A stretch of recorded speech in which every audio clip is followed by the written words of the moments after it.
Alrighty, everyone, this is Alan from MysteryMTG.com, and it is the day after Christmas. I hope you had an amazing Christmas. I'm going to try to get this video up today, but we're going to be opening some Double Masters 2022 and then talking about WotC and some of the developments. And guys, oh my god, it never ends.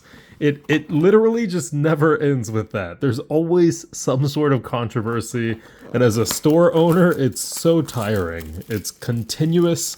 There's never a single month where there's good news and everyone's happy and, you know, people are like, oh, this is awesome, and the game is thriving and game stores are thriving and it's just joyous. It's even on Christmas Day, there's a ton of, you know, Reddit posts and this and that, and Chris Cox is saying things that are just very worrying.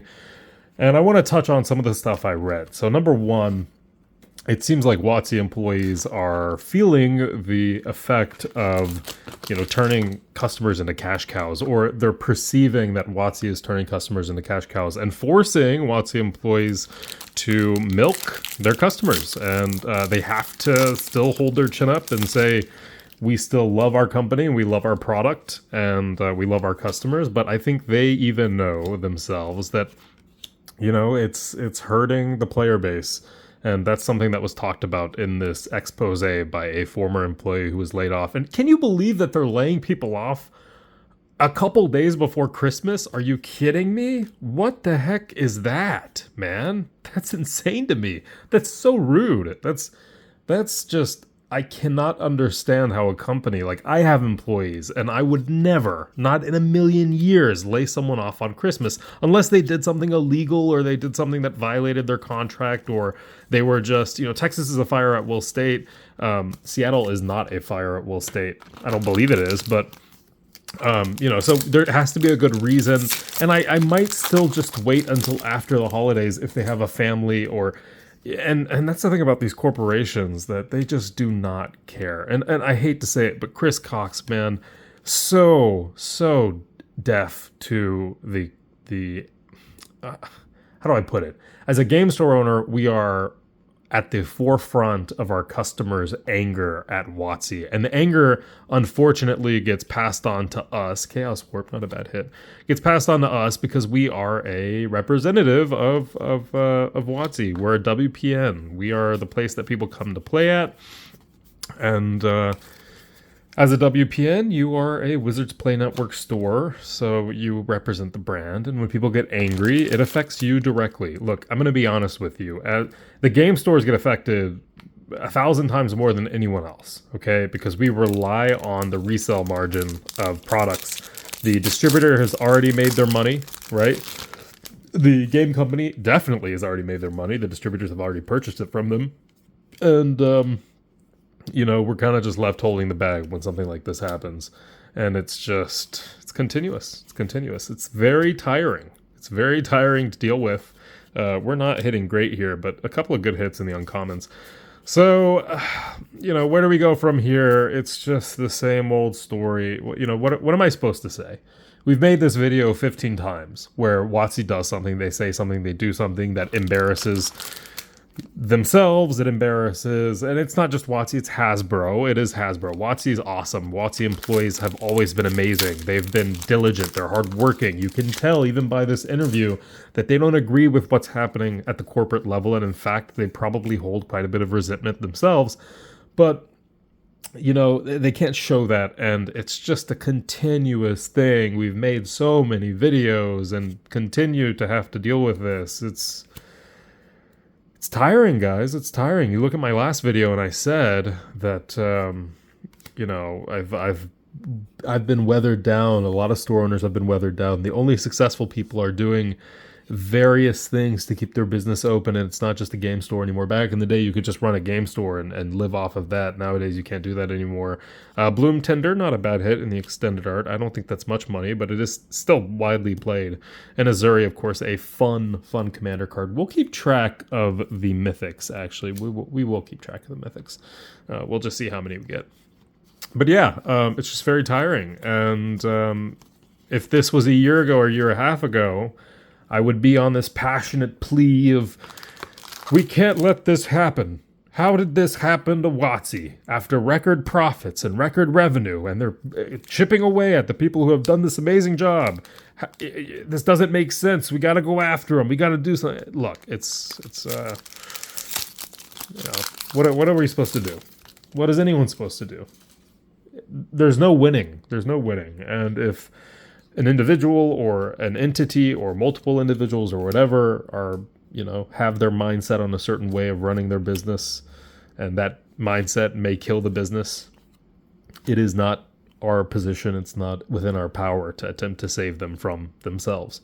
And so that is what I have realized as an adult. The passion that I once had for change has drifted away because you can't really do much. And the sad thing about all of this to me is that Magic is still such a good game.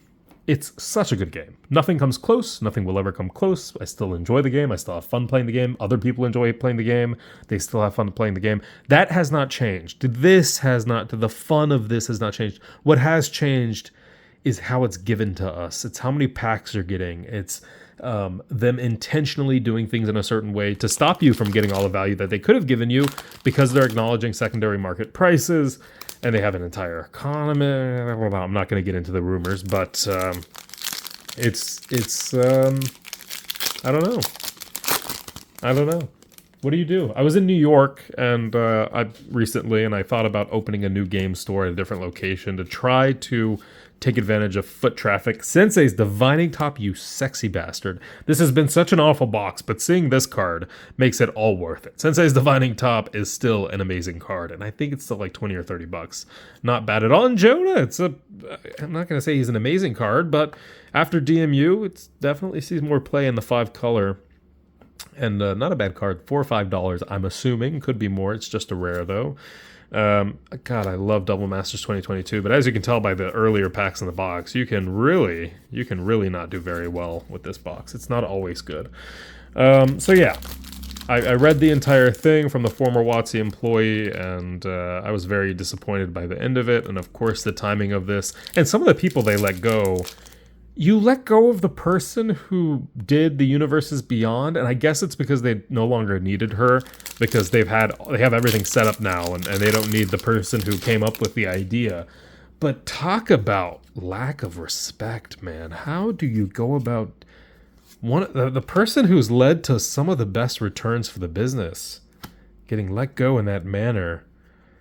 And some people who have been with the bit, what is going on? This is awful. Some of these packs are just incredibly awful. But some of the people who have been with the business for like 20 years, getting let go in such a manner is reflective of maybe management that doesn't fully respect their crew. And I'm not trying to step on toes or say things I shouldn't, but you have to understand that when you're in a management position or an ownership position, or the CEO or the CFO or the COO, people look at what you do. They look at everything that you do and they scrutinize it. And Charlie Munger, who is a very legendary investor, once made a plea to a different company. And I remember this so vividly because he essentially said, you might save money in the short term by doing something, but the aura, the effect that it gives to your customers, to other people, to other businesses it's not going to be as short term as you think. You might ruin your reputation for good. You really might. And it might just be that this is some pretty good commons and uncommons, by the way.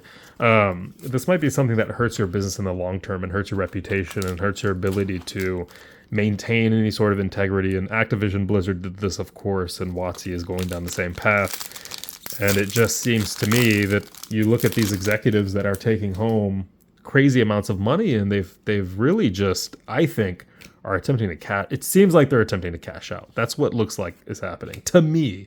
It's like they're trying to just get as much as they can before they head out and say goodbye to the rest. And they don't, like, let's be honest. Ooh, that is sexy. Let's be honest. I don't think any of these people really even play Magic anymore, right? Right? I mean, maybe with a couple of employees and they kind of act like they care, but they make $12 million, $15 million a year. They're going to in the words of Bobby Kotick or whatever, the CEO of Activision, they're at like cocktail parties. No, that was, oh, sorry, that was Chris Cox. I'm pretty sure he was the one who talked about cocktail parties and people finally knowing who he was, because he used to be embarrassed to say he worked for Wizards of the Coast. And now people after D&D kind of had this, what's going, wait, pause.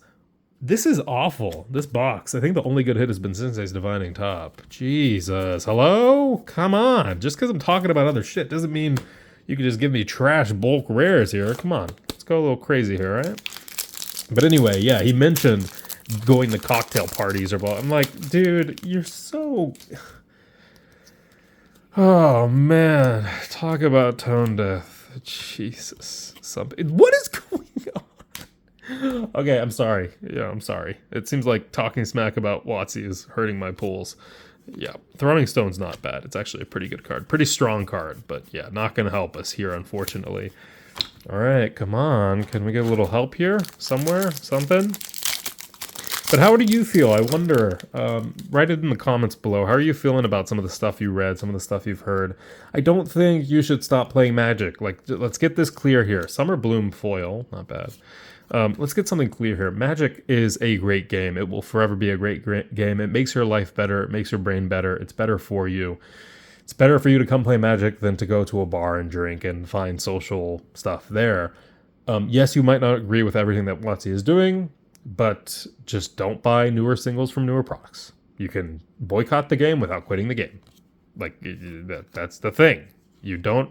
Kozilek, not bad. Is that our second? That's only our second mythic, I think. That's rough. You can boycott the game without quitting it, okay? And don't quit the game. Don't quit the game over this stupid stuff. The game will get better. The people who are toxic towards the game, even if that's in the management role, will eventually leave. And I'm hoping we see a shift in something soon. And I think we actually might. I'm not going to go into that, but you... would be surprised. All these Liege cards, by the way. I'm trying not to tear it up. I'm really like, some of this is just laughably bad. I opened a box yesterday on camera, and we'll upload some of those. I just didn't like the video, so I didn't upload the entire video. But it was much better than this box. Much better than this box. So I don't know. Maybe we can get a little bit better here. I just don't know. Can we hit something crazy? Foil man. I never get anything good in the foil slots. Force Negation, $40. It's actually been climbing up higher. Obnixilis Unshackled is a pretty good card. It's anti-search. It's anti-tutor. So I'm going to put the Force Negation with the mythics. It's not a mythic, but I'll put it there anyway. Obnixilis, Cold Steel Heart. But yeah, I mean, this constant negativity, this constant, like, it's just tiring for me, man. I just want to enjoy life. I want to enjoy the game. I want to, especially after having a kid, your perspective changes. The whole negativity of everything is very tiring. And the people who, there are succubi who make money and make a living off of reiterating all of the negative things. And the world's falling, the sky's falling. You should freak out, freak out, freak out. You know, watch all my articles about this and that, because we want you to... think that, everything is over and you're going to be angry, so click on my article. Don't listen to those guys, man. Just have your own opinion. And, once again, you can enjoy the game without buying the new product, okay? Buy Reserve List. WotC is not profiting from you buying Reserve List. There are stores and sellers who are not connected to WotC. If you really want to go the extra mile, just trade. Just trade with other people. You're not benefiting anyone, including me. It doesn't matter. I enjoy people having Magic because or enjoy people playing Magic because I know that it is for the better. Anger of the Gods, not a bad card. Give me something crazy here. Nim Deathmantle, what are you doing? I know it's for the better. I know that this is a game that helps people out and it makes you healthier and it makes you... And I know you're gonna say, what are you talking about? Healthier? It's like, yes, Magic is good for you. The money aspect, I don't know. I don't care.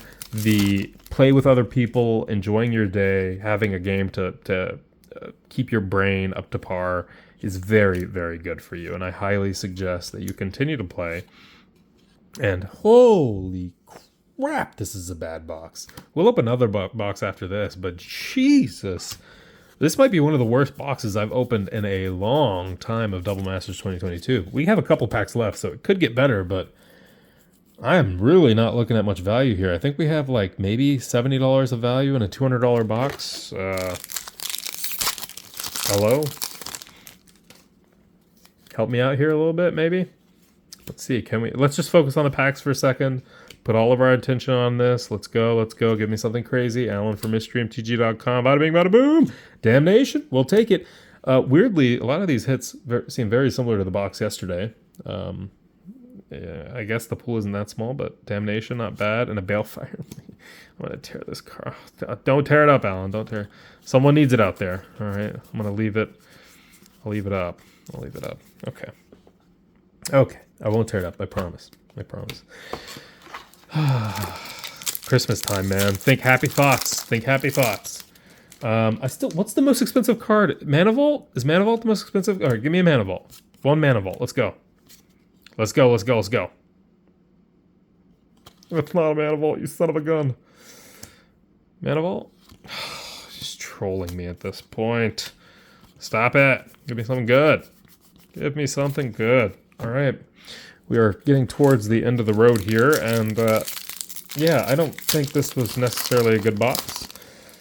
But, hey, things could change here. I see some extended art action. Maybe after Anguished in Making. Oh my god, stop it. What is going on? Oh no. Oh, someone save me. Someone save me. I don't think there's a single pool that can save us here. Really, really bad box. A lot of leech hits, which are some of the worst cards you can get in the set. Alright, here we go. Alan for MysteryMTG.com. We're going to give it one more go here. Rotha, of course. Oh, you're just trolling now. Now you're just... I'll take the lightning bolt, though. Oh, man. That is... Shadowborn Apostle. We've hit multiple in this box. It's not bad. Still worth a little bit of money. Still worth a little bit of money. It's going to keep going in and out of focus because it's focusing on Amanatu and Liliana's face. My fault there. I guess I should have covered that. Alright, I see something extended art. What might that be? Please be something good. Teferi's Protection. Still worth like 20 or 30 bucks. I believe upper 20s. Lower 30s, upper 20s. So not a bad hit at all. And of course, the Elshin Infinite does not help us out much here. Okay, and I'm surprised the Teferi's Protection is a rare. I thought they had upshifted that. I was wrong. It is indeed a rare, which is very good for the set if you hit more than one. And we haven't, unfortunately, but... Alright, here we go. 2 packs left. 1 Mana Vault would definitely help us out quite a bit. And you know what? If it's a foil, it's even better. Foil? No? Pack Draft Hellkite. Stop it! Give me some good. Alright, let's hope the next box is a lot better. Let's hope it's a lot better. Last pack magic. Try our best. It is what it is. There we go. Here we go. Alright, Alan from MysteryMTG.com. Let's go. Let's do it. Let's do it. Let's do it. Oh, the piles are getting really iffy here. Alright. Eye Blight. Nothing good in the foils. Oh no, that's like 25. Okay. Look, I'm gonna have to do this. Alright, look, okay. Alright.